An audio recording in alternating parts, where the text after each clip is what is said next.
now, so we don't forget to do that, because we forgot to do that last week. And want to encourage, if you're not on video, to go on video, because that really helps. The whole purpose of this is try to build some connectivity, which we're not getting being face to face. So I just want to encourage you to do that if you're able to. The other thing, Professor Starnes and I want to just take a minute and just want to pause and just be mindful that Stacy's not with us tonight, and that even though she's not with us here physically, she definitely is in our hearts.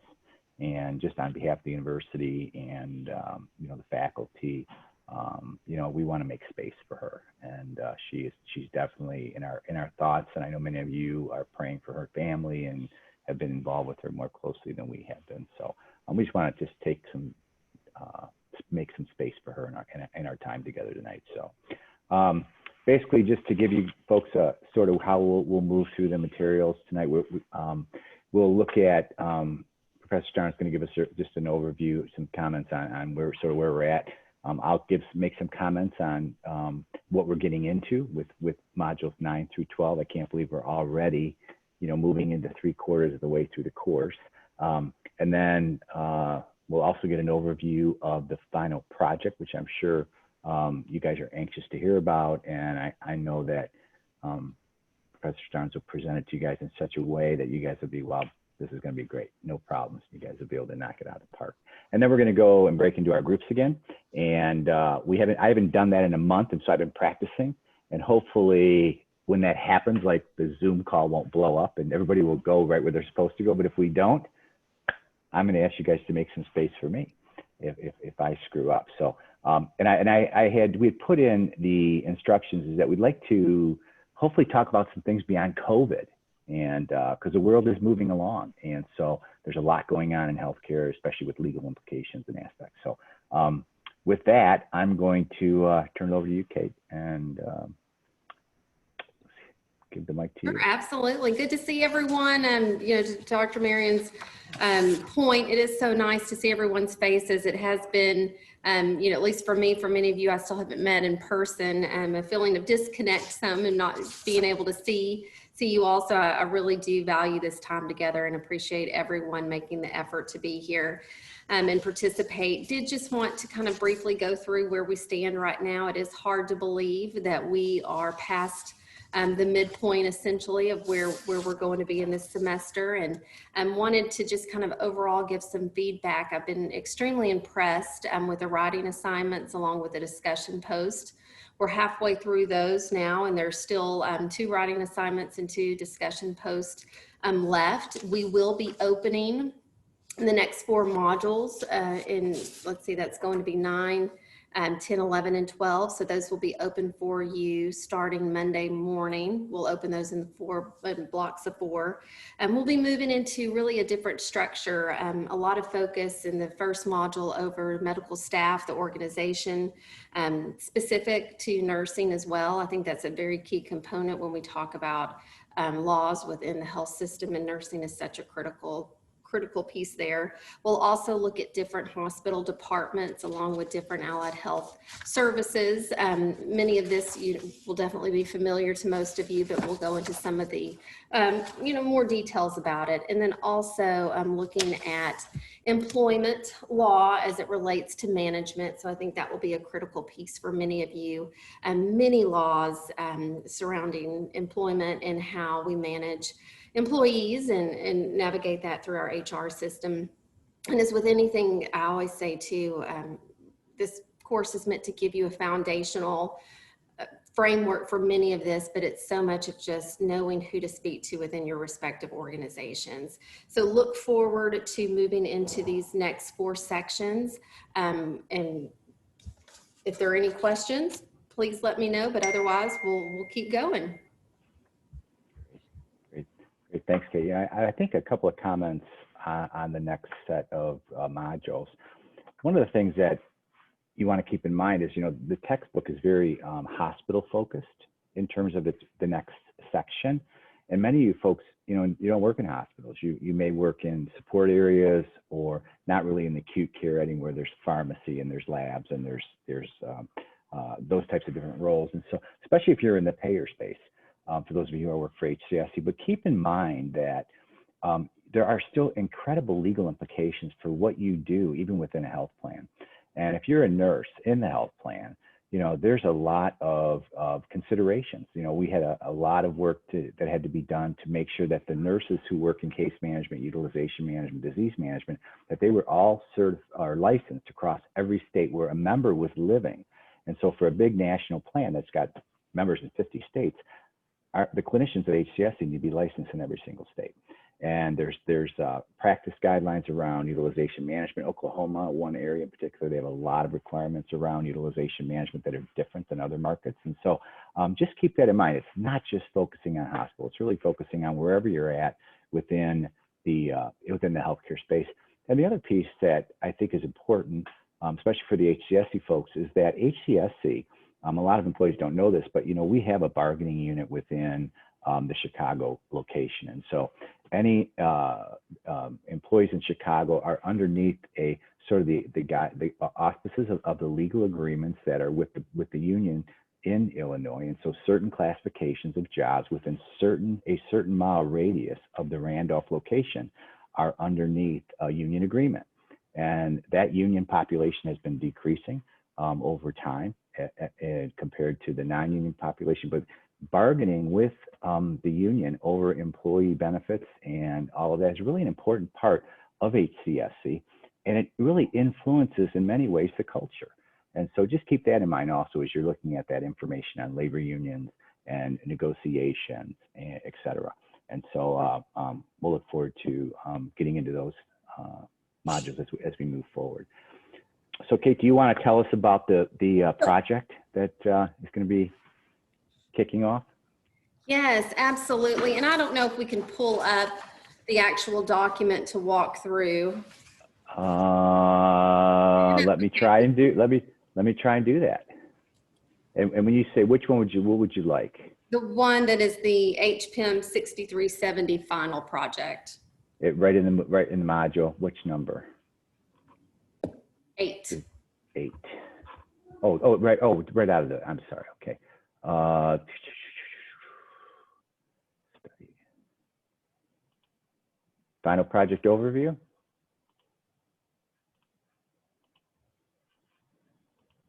Is this it?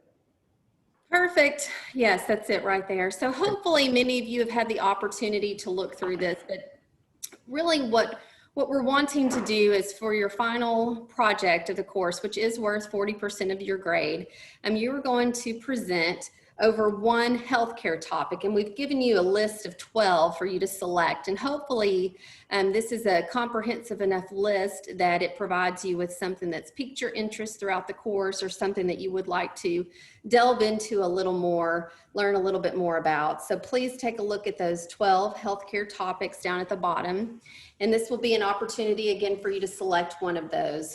And for this final project, it will be a 2-part deliverable in the sense that 1, you will be writing a paper about this respective topic. The paper will need to be between 5 and 7 pages. We've put in there, of course, that we want you to follow APA guidelines as far as documentation, sourcing, and referencing of that nature. So APA 7th edition guidelines there. We also want this to be accompanied by a very brief, and we put 3 to 5 minute 1-slide summary, and something that we really feel that is important in a skill set that we all need to hone in on is to be really concise in our delivery. And so this gives an opportunity really for you to present, but it will be extremely short. So we've limited that to 3 to 5 minutes.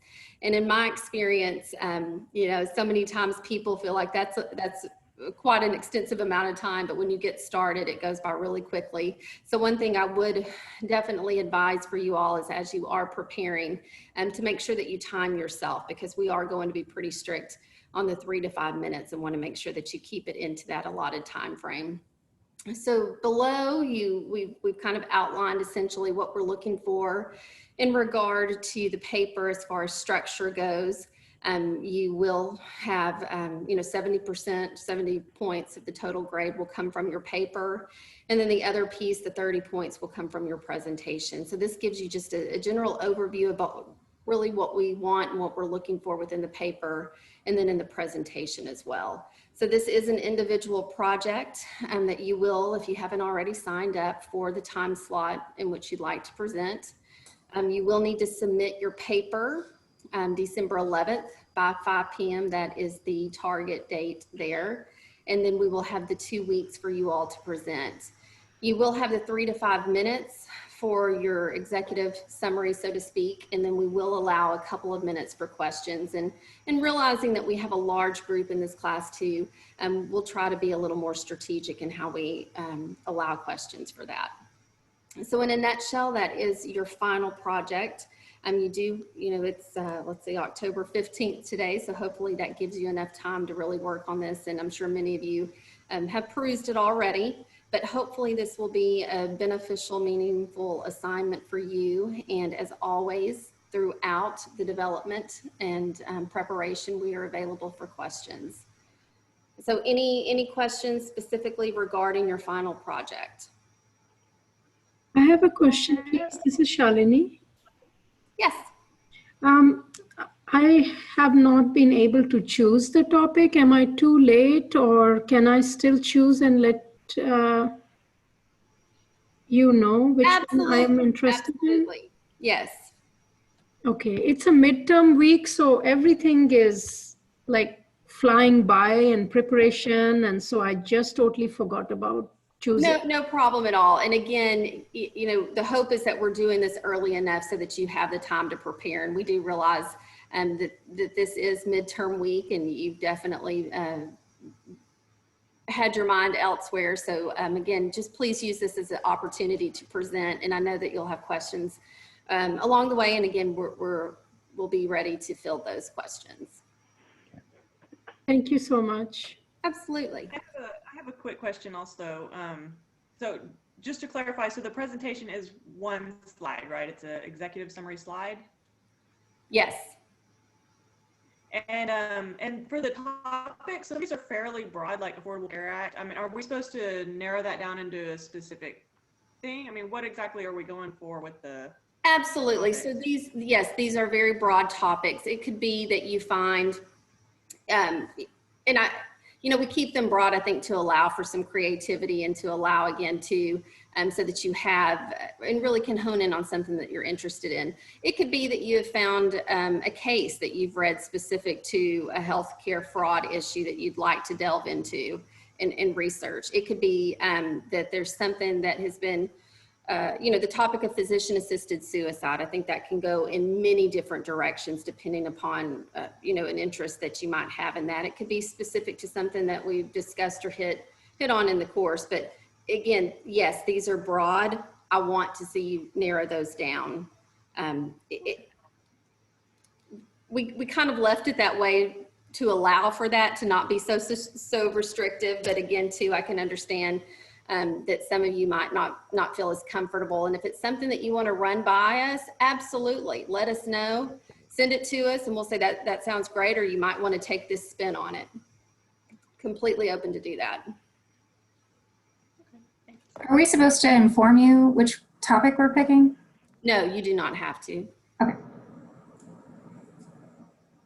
Yeah, Kate, there were a few folks who were in the waiting room who joined late, and everyone's in now. So I want to make sure if you just joined us and we're waiting in the waiting room and got admitted, did you catch all the information on the final project? Because I know this is an important part of tonight's call. I was in a waiting room, so I did not hear the first part of the presentation, but if it's a recorded call, are you going to send us the recorded? Yeah, well, I'll send that. Plus, Wendy, it's also in the module. We just basically walk through it. So basically, you'll have a paper submitted. The presentation is going to be very brief, very high level. I guess I just want to echo what Kate said about, this is a great opportunity for you to learn how to take you're going to take 7 pages of words and you're going to turn them into a 3 to 5 minute executive presentation, as if you were sitting in front on the 15th floor in Randolph and having to report to Maurice, okay, on something. Because people at that level only want one piece of paper. So this is really good practice for you. So I just want to make sure you're thinking about that. And the time will be very tight managed. So. Any other questions? If I understand correctly, this is an individual project, right? Yes, it is. Perfect. Thank you so much. Is it okay to reach out to you professors for guidance if, I would like another pair of eyes, or is that not possible, please? Feel free to reach out, Always, especially as Wayne. you are thinking through your topic. We definitely are here to provide feedback for you. Thank you. Great. All right. I'm going to stop sharing. And Thank you. what other questions are there out? I have a question. I was entered in a little late. I just want to clarify. So we're going to do a 5 to 7 page paper and have a presentation that's just one slide regarding the paper. Yes, so that was the original intent. And I'm, as I talk through this, and the key being that we wanted this to be a very concise executive summary for you to be able to share with us. If it's something, as I'm thinking through this and you would like to do 2 to 3 slides, I'm okay with that. And I can go back in and change that. It's really going to be up to you. The point being is that it needs to be short, and we all know that sometimes we try to put too much into slides, and that takes us into a much longer presentation than what we had planned. But I will allow for the 2 to 3 slides. So I'll update the project to account for that. Okay, sounds good. Thank you. Sure. Yeah, I think the important point is that how do you take, one of the things that leaders need to be able to do is you need to be able to take complex topics, and you need to be able to communicate them in a way that people can consume the information, get the idea, and pack as much information as you can in as small a space as possible. And that's a skill that you'll build. And so we want to really encourage and give you an opportunity to continue to do that. So very good. Well, I think let me just look here. It looks like somebody's chatting. I want to make sure I'm not missing something. Oh, okay, great. Stacy, are you good with any questions on what we just talked about? Because I know you were in the waiting room. Stacy Flowers. I think I'm good with what was just shared. Thank you so much. Yeah, and Stacy, check your email too from me, by the way, while we're talking. So, all right, well, next, here we go for the big breakout room. Try to figure this thing out. Can I do it? We're gonna do just like last time, and put you folks all into breakout rooms. And as we did, the feedback I got, you may think it was awful or you hated doing it, but we got a lot of feedback. People liked it, so that's good. So I hope that you guys enjoy the time together. And then Kate and I'll be bouncing around in the waiting rooms. We'll spend about 25 minutes with our groups regarding our topics, select a person that will report out to the big group, and then we'll come back in around 20 of 6 or 20 of 7, quarter of 7, and we'll call it a wrap at 7 on the nose. Let you guys get off into what you had for the rest of the evening. So here goes. Just real quickly, do we want to make sure that we do have someone who is planned to report out for each group, just so that that's clear at the onset? Yeah, so the groups, when folks go into their groups, then you guys, the first thing you want to do is select that person. Sound good? Shortest straw gets the job. Here we go.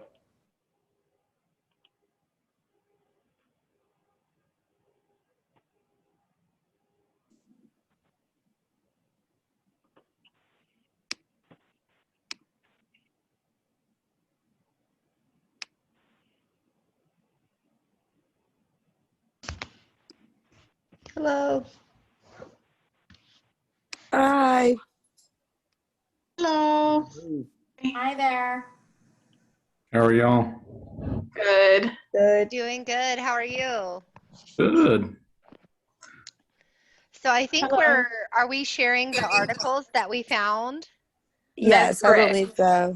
Awesome. So I can start off. Do we have anybody that's like willing to be the leader or that can present to the bigger group? Anybody volunteering? One question, I don't feel that I'm in the breakout room. I think I was going to say, I think I think we're all in one room here. I think I was going to say, this is the main room. All right. Let me try it now and see what happens.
In that area, there's really low volumes of that type of specialty doctors. And so he actually had patients in Mission, Brownsville area, San Antonio. So a lot of the patients were going to the San Antonio area just, because there's a lack of specialists in that area.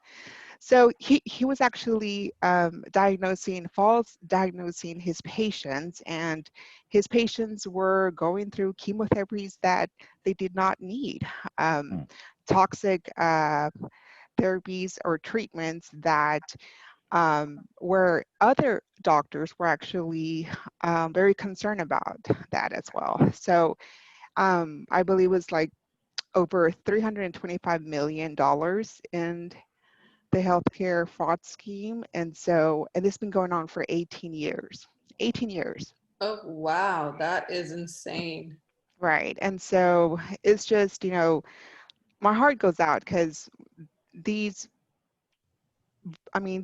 patients were young, seniors, children, and coming from a minority perspective, they trust these patients. In South Texas, it's a lot of Hispanic families, and so they will go to like, oh, I went to this doctor, and so on. So go ahead, I can trust him, and so on. So for 18 years, he just, was part of the scheme just to fuel his lavish lifestyle. So it's a sad, sad case. It's a very sad case. Claudia, what kind of doc was the provider? It was a rheumatologist. Oh, rheumatologist. About that. That was terrible. I mean, just many patients over many years that, they don't know better.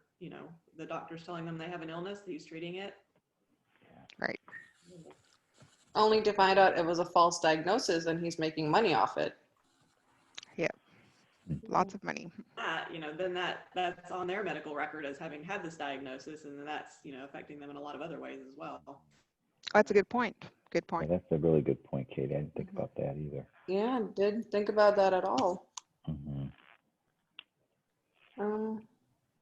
Well, my article was very different. So this week there was a man in Colorado who pled guilty to he was going to bomb synagogues and identifies himself as a neo-Nazi. And I believe he got jail time. Yes, he did plead guilty to harm religious organizations in Colorado. And undercover agents went in, and he is up to a fine of $250,000 and 20 years prison for the hate crimes. Any connection mental health to healthcare for that one, or was that just an article that sparked your interest? Did you connect any dots on that, or was it just an article of interest to you? It was an article that interested me, but in terms of healthcare, it made me think about mental health. Because I really question how someone can actually do that, where they just think, okay, I'm just gonna go kill these people because of their religious beliefs. So that's where the health aspect comes from for me, is just trying to figure out their mental health cases, because this is something I've personally been through myself, unfortunately, and it was very scary. So it just sort of resonated with me as well, because I was like, great, it's happening again. Crazy. Yeah, it was very crazy. But, you know, they the police caught the guy. Actually, yeah, they caught him before he was able to harm me, because I was one of the student organization presidents, and I was the Muslim student president, and he had made public posts about wanting to kill me, and had started following me, and then the cops had to stop him from getting on campus, and he identified himself as an Asian Nazi. So when I saw this article, I was like, okay, I guess this is what I'll read. Just to see if he got caught and everything. Spinning off the mental health side, the article I found talks about how the Justice Department just, I guess this is a grant type program, but they are devoting $29 million to supporting mental health and substance abuse kind of treatment for people who have been imprisoned. And so kind of some of that breakdown, this is for juvenile and adult. 18.6 million is going towards specifically a mental health plan, mental health program in general. Another $900,000 is going to Wisconsin. They're going to pilot a program there within their state. All of it is geared towards anti-recidivism for the prisons. $4.6 million is going to Kentucky. They're developing a program where they're partnering kind of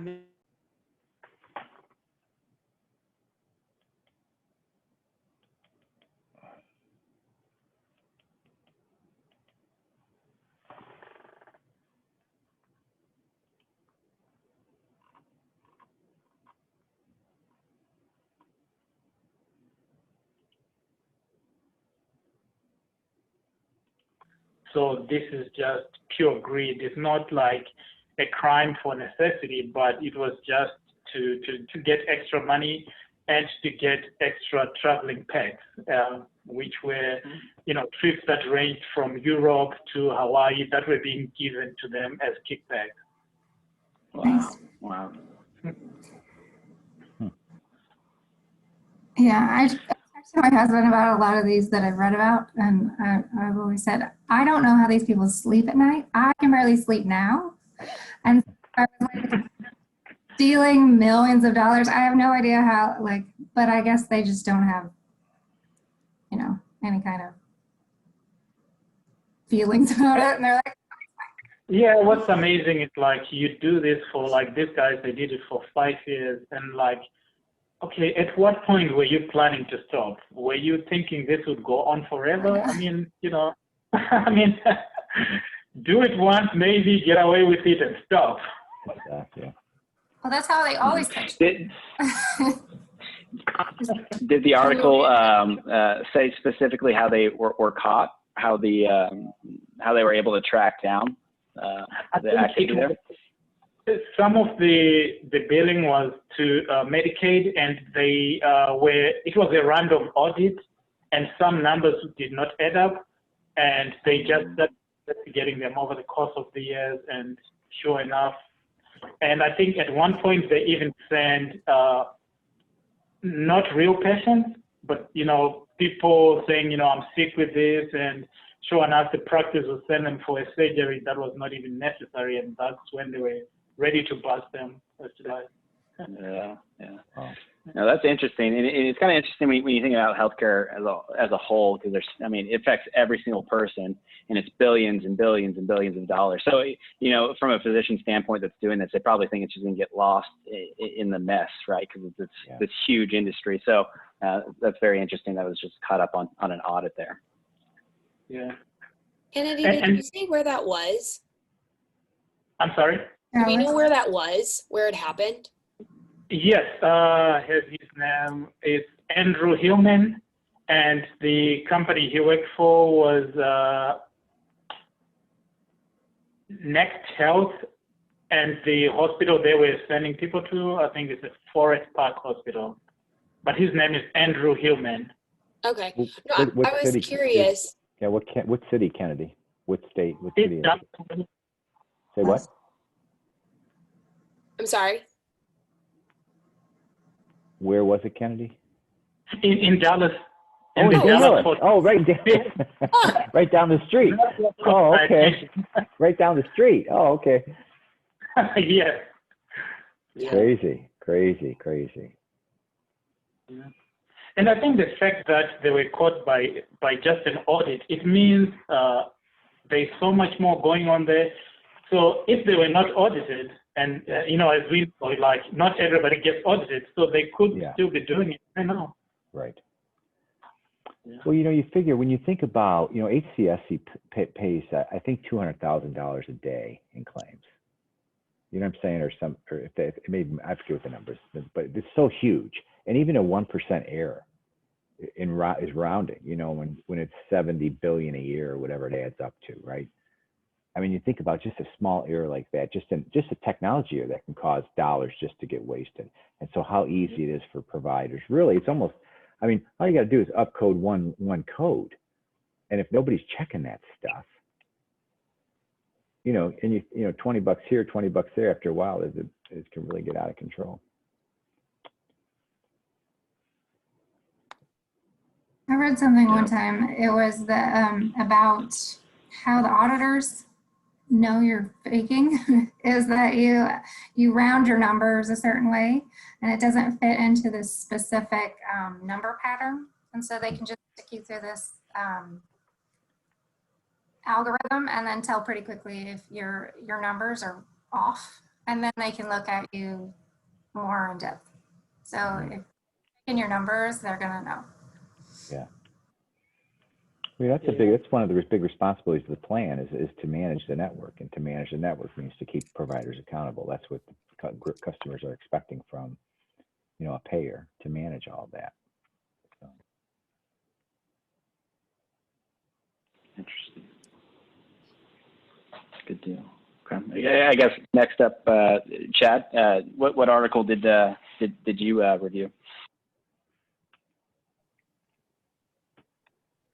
It looks like Chad does not have audio. Either he lost it, because I don't see any microphone or phone next to his name. Which room are you got? What room are you? Were you guys trying to connect to? 5. I think 5. We're room 5. You guys are 5? You're showing Chad's in 5? Yes. I got him in 6. Maybe he's in 2 different rooms. Crazy. Anyways, I'll let you guys get into your next one. All right. All right. Well, we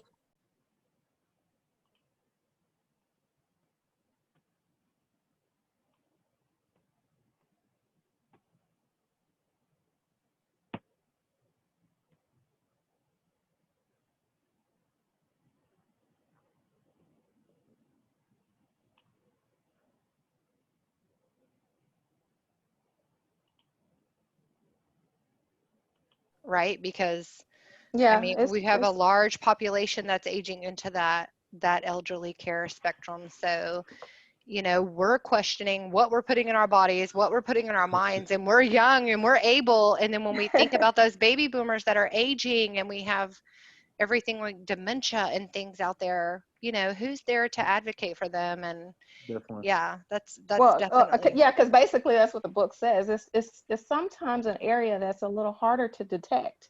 But it's like I said, it's a highlighted sentence that just gives way to the topic that it's a predatory area, basically. Yeah. I know my grandmother receives credit card scammers and insurance scammers all the time on the phone, and she, based off her health alone, she doesn't exactly know what their goal is, I guess, or what they're trying to do.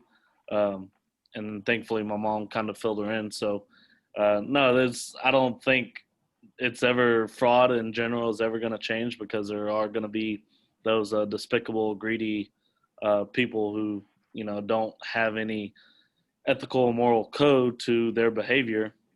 And obviously they're going to take advantage of those who aren't very adapted to the times, like you said, with the baby boomers and technology and the intent of not so good people out there. Yeah. So that's me. That's all I have. Thank you. I think that was great. Does anybody else have anything to add? I mean, I think we all had pretty different articles. I think, Aaron, did you have an article? Yeah, I've got another article here. I'm going to try to share it on the screen here in just a second. Y'all are so Who's talented. disabled I'm still screen learning how to sharing? work Okay. this. I guess I won't be sharing my screen. It says host disabled. But anyways, well, hold on. You just happen to have the guy with the controls. Oh, hey, Dr. Awesome. Marion. Thank you. See if you can share now. Let me try again. No, it says host disabled participant screen sharing. Multiple participants can share. Hmm. Who can share? I can share screen. Aaron, if you want to pop that link into the chat, I can try to put it in my web browser, perhaps. Now that is like high tech. Okay, that's the next level that I want to get to, Stacy. That's a great idea. It's a very easy thing to do. Pop it into the text. Into the chat box. Into the chat box, and then I think I could probably easily copy. Oh wait, there it is. Oh, you got it. Wait, how'd that happen? Oh, I think I'm sharing my screen. That's Rhett. Wait, how did Rhett get to share a screen? I pressed the green button. It didn't work for me earlier though. Let me try again then. Maybe it's on now. Yeah. Share screen. Nope, I'm disabled. Rhett, you got the power, I guess. Yeah. Okay. Where's the link at? I'm putting it in the chat now. Oh, there we go. Okay, Great. I see it. Let me see if I can copy and. Okay, let's see. Who's sharing now? That's Rhett's screen, right? Yeah, Rhett, you have to quit. As it There says, we go. this is just a recent. It was an indictment, real recent, Friday, the 27th of September, and it's one of the biggest cases in Georgia history, is what the article said. But it involved all kinds of different fraudulent billing. Let me scroll down on my screen so I can give you the numbers. Anyway, they had it looks like they had used Medicare and Medicaid beneficiaries, took their identities, and they were in the Southern District of Georgia, as it says, and basically what they had done, they were billing for durable medical equipment, the orthotic braces and creams, pain creams, it says, and genetic testing was also a major part of it. Basically, the doctors involved were ordering unnecessary genetic testing, billing Medicare and Medicaid, and looks like to the Medicare program over $1.7 billion in fraudulent billing. Wow. I mean, that's not a small number. And it's just to me, it's just like we were saying earlier, it's just people, it seems society's moral compass is just no longer existent in some cases. It's just amazing to me just how, I mean, to me, if you have the opportunity to make a good living, which obviously if you're a physician in good standing and licensed to practice, you have an opportunity to make a good living honestly. And it's like these people are just, it's just pure greed to go out and kind of defraud people like that. And it's just, to me, it's just a huge problem. And it's not only the direct cost of the fraud, we've also got to pay all these people for investigating the fraud. So it's just a huge just drain on tax dollars that could be used for helping people instead of tracking down people that are committing fraud. It's just a huge problem. You know, I think it's interesting that you bring that up, Erin, because as a mother who has a kid with kidney disease, I get so frustrated that is not covered in my benefit package, and it's expensive and it's fairly new. All the new research is coming out, but when there's all this fraud and things happening, you can't like move past it. It's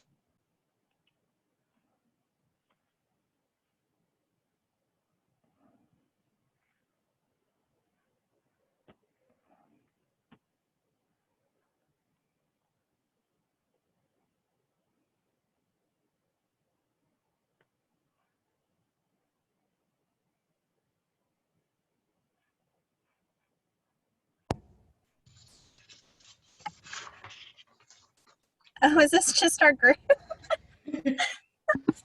First one's No, back. I think I see when you I first think you joined us. guys are coming back, yeah.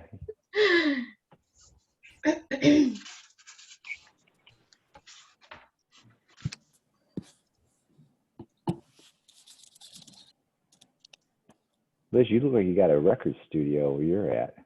Yeah, I'm in. headsets.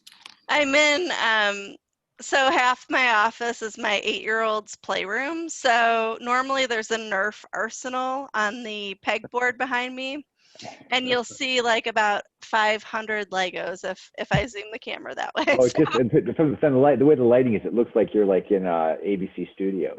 Oh. It looks like, Yeah, a lot of technology equipment behind you. No, it's just the hiding the playroom. It's the cover, you know. Well, you know, you could make a bunch of money just doing how to do a Zoom call background. You know, people there's so many YouTube videos and books and articles and websites on how to look your best on Zoom. That's like a whole new social anxiety that I didn't know that I had until now. I need the pointers on how to look better and have a good background. So if you can send those my way, please.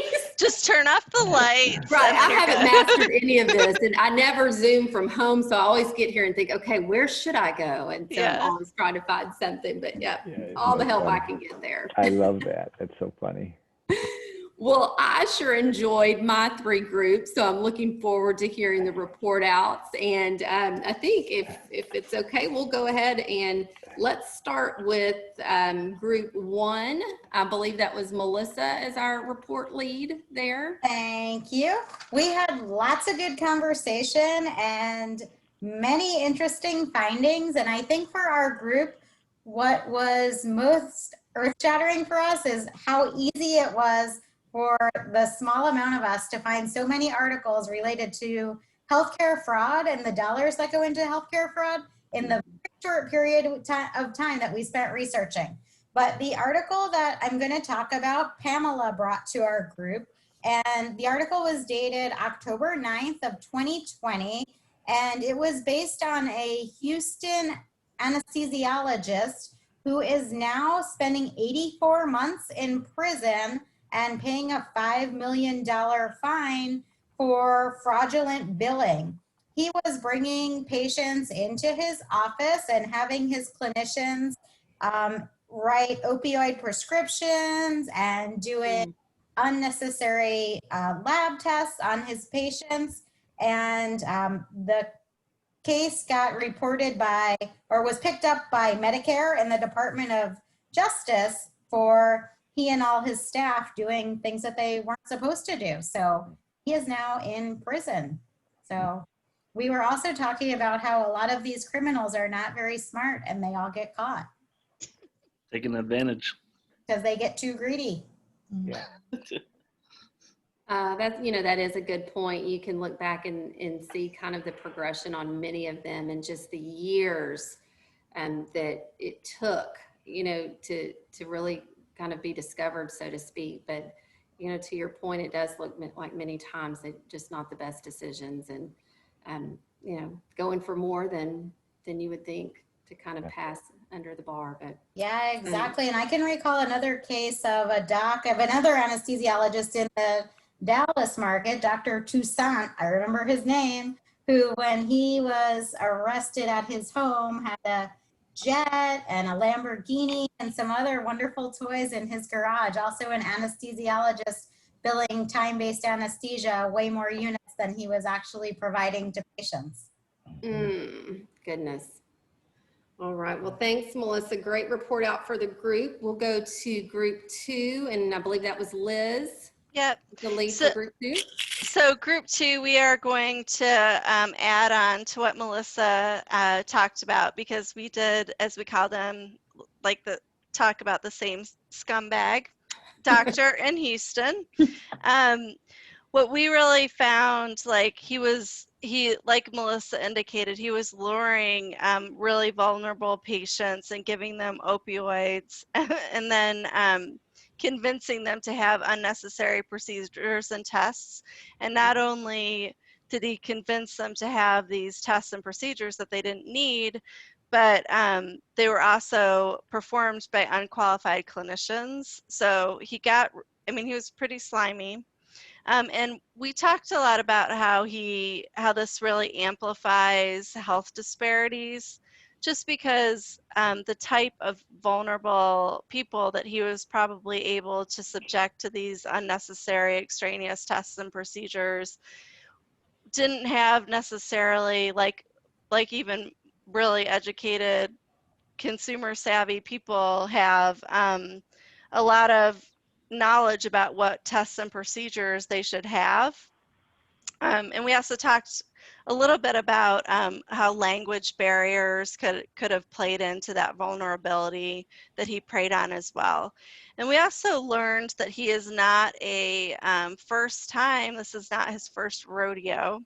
He just in July pled to conspiracy to commit health fraud. And so this is a new case that's been brought against him. So that's kind of what we talked about as well, in addition to what Melissa and her team talked about.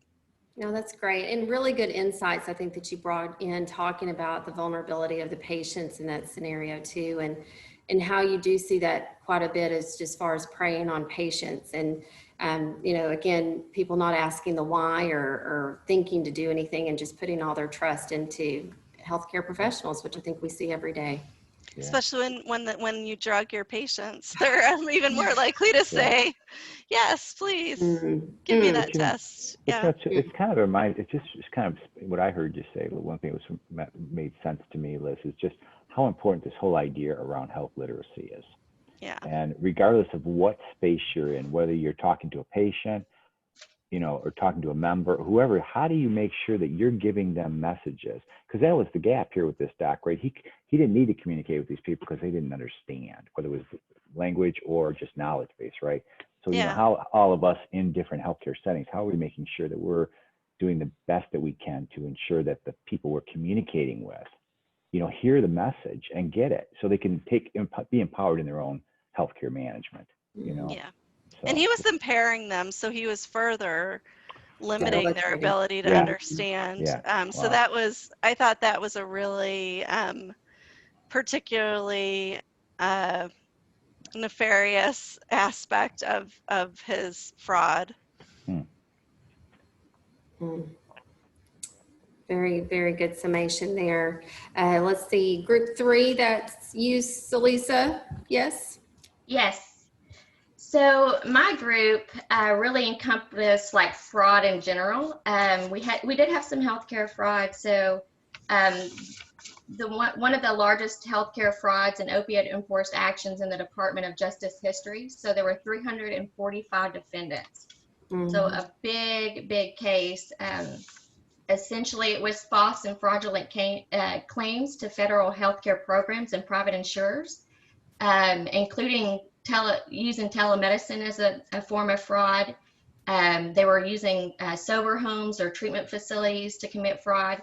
So just a big case with a lot of people involved in it. And so we're just talking about the time it would take to come up with a case and to, really bring a case together to be able to take all of these defendants to court would be a lot. But another one we came up with as a group, well, not as a group, but Morgan did, and this is kind of a sad one, has to do with negligent torts. The petition company, there's 7 acts total against children and their parents, and it's just a really sad case. You know, they took from the plaintiffs in the hospital.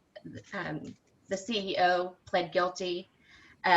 Almost $8 million, I believe, Morgan said, overall. So that's just really sad because, you know, we're not talking about just adults, but we're talking about their, you know, parents and children. So that case is really sad. And then the next one is a totally weird case, I believe, just healthcare fraud diagnosing, making people believe that they have long-term diseases so that they could provide care over a long period of time.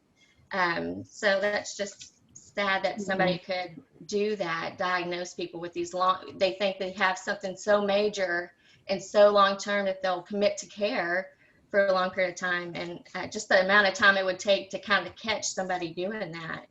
And then, just to summarize really quickly, this other case, which I know a lot of us take supplements. And so it's kind of nice to know that we are being looked for, you know, as far as our overall health and everything with these supplements, because I wonder all the time with the things that I take, if everything is in there has been tested and is okay for the most part. But Duran's case essentially was supplements that were not tested, the ingredients were not tested, and the owners, I believe there were 2 owners, spent 60 months in prison and 10.7 million in monetary judgment. So quite a bit there. And then we had one come up that Sarah found, which is a really interesting one that we all thought was kind of funny, that a fisherman was caught in his luggage carrying shark fin of endangered sharks and selling them on the black market, $57,000 worth. So that was just fun. It's kind of good to have one of those thrown in with all of the other ones. It kind of gives you a good chuckle. So. It does, and it all encompasses fraud. I mean, just it's amazing what people will do, you know, not only to other people, but animals, you know, just for the profit. You were my first group to start with, so it was good to hear such a wide variety of cases, and you know, all did a good job presenting those. Okay, so let's see, we have about a little less than 10 minutes, so we'll move to group 4. This is one I didn't have the opportunity to visit. So who was the lead in group 4? So this is Kim Abernathy. And hi, Kim. Hi, I will give our report out. So I'll do that. So good evening, ladies and gentlemen. Welcome to UTHTV News at 6. Thank you for joining us this evening. And the top of the hour, the news that we're going to bring to you and what's topping the charts is fraud and mental health. Fraudulent acts are hitting really close to home this evening. In Texas, the Department of Justice has finally brought down South Texas' most notorious rheumatologist, Dr. Casada from Missions, Texas, has been providing false diagnosis to his patients and families for over 18 years. Now, during this time, he lived a lavish lifestyle, securing over $325 million by putting patients through toxic chemotherapy treatments that were absolutely not needed. But the pain doesn't stop there. These poor patients now have pre-existing conditions on their record that could affect their coverage in the future. And back in the news again, Forest Park Medical Center. We've all heard of them. Oh yeah, we have. Yes, we have. And one of their top physicians at the facility was found hiding money through shell companies by fraudulently billing for services. He stole over $450 million from the government and private insurance companies. But you know what? Crime doesn't pay. He's going to spend the next 5 years in prison. Now, advanced Payment Management Holding had agreed to pay over $885,000 to settle claims for paying kickbacks and for providing incentive stock to physicians to perform medically unnecessary lab and urine tests. But you know what, viewers? We have one question for you today. Have you ever heard of key TAM provision? The key TAM provision of the False Claim Act allows private parties to share in any recovery. So helping to bring down this fraudulent act will receive $142,000 for blowing the whistle. You know what? Keep your eyes and ears open. We're gonna bring you down. Now, on a positive note, the Department of Justice is giving back $29 million to help juveniles and adults coping with mental health concerns. Many of these people that have entered prison because they actually had a health condition that wasn't being taken care of. And now because of this money, we will be able to help them not go back into prison. So at 10 o'clock today, we are bringing some top breaking news stories to you. A synagogue was bombed in Colorado by a Nazi group that committed a hate crime. And now they will pay a fine of $250,000. That's not enough. We need you, viewers. Let's bring these people to justice. This is UTH TV, Channel 6 News, signing off, and see you tomorrow. Kim, how can we follow that? I know. Watch You know, out let's just end CNN. the call. Watch out We just have to CNN, end man. the That was fantastic. I mean, obviously you have many talents, and you should be on the nightly news. I find you much more entertaining than what I watch in the evening. Well, thank you. She needs to use Liz's studio at home. Yeah. That was great. That was great. Okay, moving on to Group 5. Who is our reporter? So I was Group 5's note taker, I guess you can call me. I don't think I'm going to be half as exciting as Kim, so I'm so sorry. But we talked a lot about fraud as well. Actually, all of ours were about fraud, also with the Forest Park and Dallas hospitals that Kim touched on. So basically just fraud ranging from $450 million to even one that was $6 billion in fraud. Just a lot of physicians giving that unnecessary care to vulnerable people. But one we found that got caught in an audit, and we thought that that was interesting because some companies get audited and then some don't always. So like how much longer would it be going on still if they hadn't got caught? Right. So that's the sad part there. But as we got to talking, we kind of talked about like in the US compared to other countries. I asked the question, do you think we're top for medical fraud?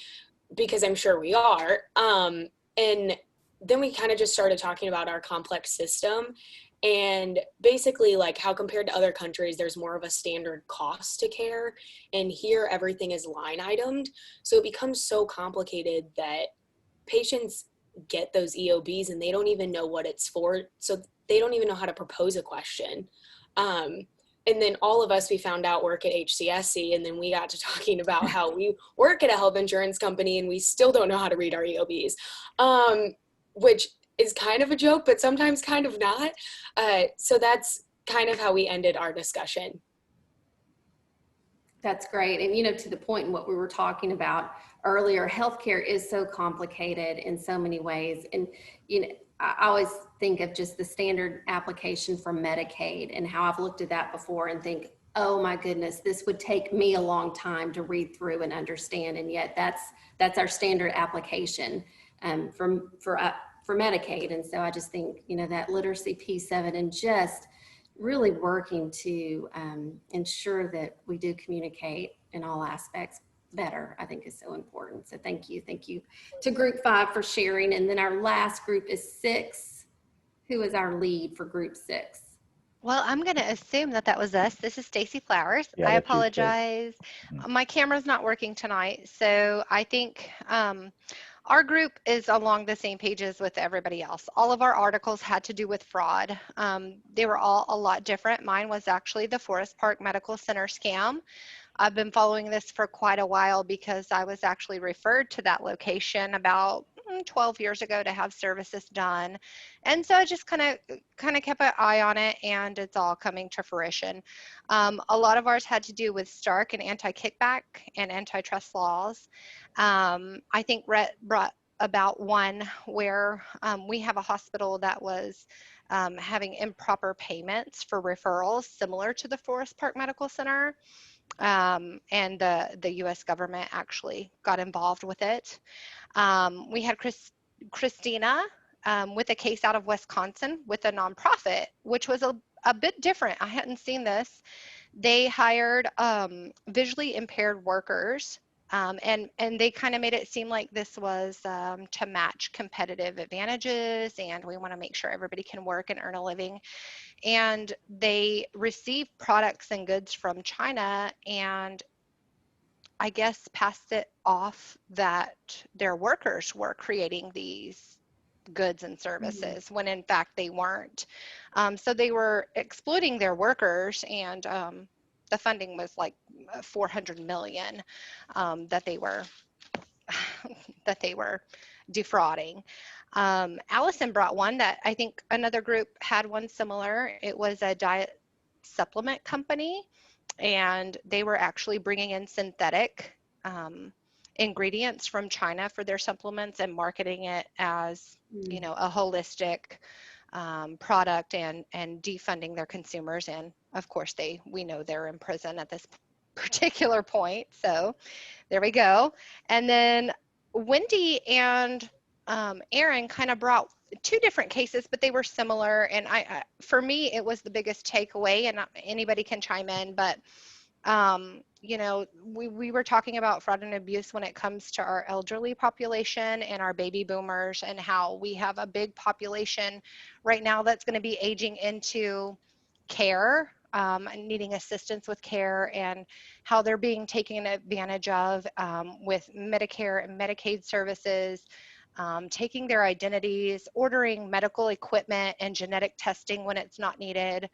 Aaron's case out of Georgia was one of the biggest in history, 1.7 billion in funding for genetic testing and different types of supplies and things that they were ordering for these patients that didn't really need it. So I think being mindful of going into this aging population of baby boomers and what they might be vulnerable to was probably a big takeaway for our group. That's great. Good overview. And again, it's great to see the true variety in cases, even though many of those, of course, were fraud-based, still different facts and really painted a lot of different pictures. So thank you all. I don't have anything else to add. I know we're at 7:04, and we always try to make sure that we end on time. Time is precious, but I hope your week is going well. And again, any questions that you have, we're always available, and I appreciate your time always on these Zoom calls, and it's just such a pleasure to be able to communicate with you all more routinely. So I thank you for that. Dr. Marion? I think we're good to go. Everybody have a great rest of the week. Quick question. Oh, quick, go ahead. Are we going to be able to see the incorrect answers that we answered on the midterm? Is there a way to get that information? We will give you that information. This is the first time I've used Moodle for an objective test. So if it didn't show you immediately, then yes, we will get that to you. Cool. Okay. Can I ask a question? Brett, do you guys get, this is first time for Moodle for me too. Are you getting your score immediately after you take the test? Yes, I took mine today and I got the score immediately. Okay, I just couldn't see. But you're not seeing which I got one. wrong. Okay. All right, great. All right, thank you. All right, everyone, have a great night. Mm-hmm. Bye-bye. Thank you. Thank you. Bye. Bye. Thank you.